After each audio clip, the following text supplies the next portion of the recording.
We are all handed the same script early on. Go to school, land a secure job, and spend your life climbing the corporate ladder. This path promises a specific reward, the idealized American dream, complete with home ownership and a stable family life.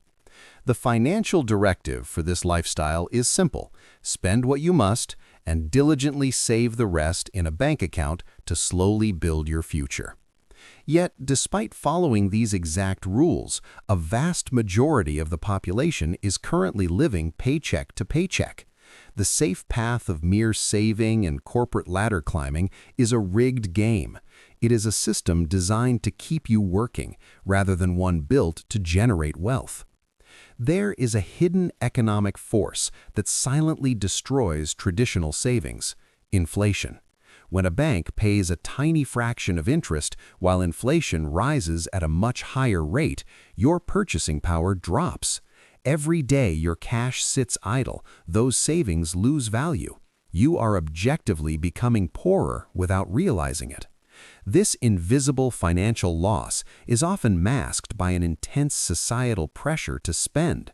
We are pushed to buy depreciating consumer goods just to project a wealthy image to others. Millions fall into the buy now, pay later illusion, taking on crippling debt to fund temporary aesthetics for social media.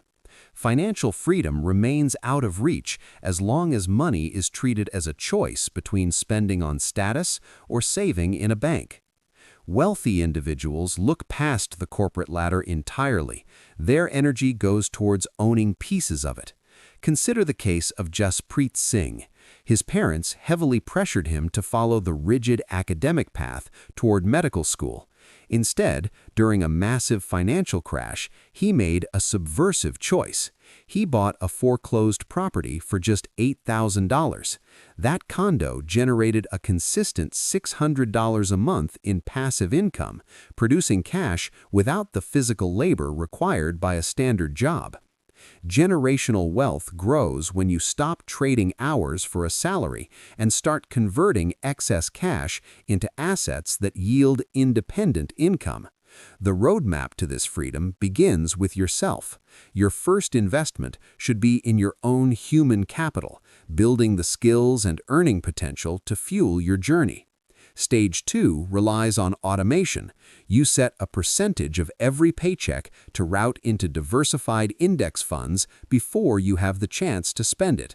Removing willpower from the equation allows compound interest to work silently in the background over several decades.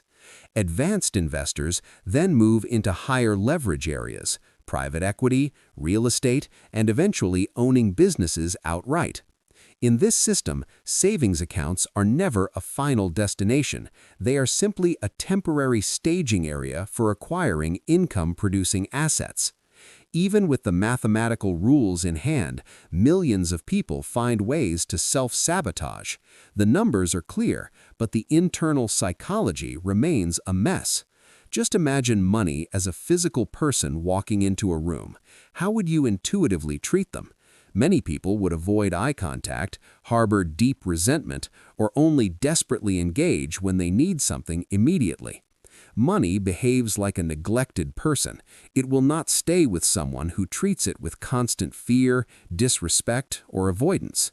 Mastering the mechanical steps of investing is useless if your subconscious mindset views wealth as a source of stress and actively repels it. Healthy financial success is an intentional alignment of automated asset building and a mindset of gratitude. Ditch the social media definition of wealth. Luxury cars and designer clothes are frequently just expensive masks for debt.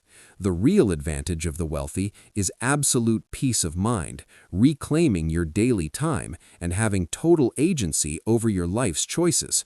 True freedom is finally knowing your money works relentlessly for you, so you no longer have to work for it.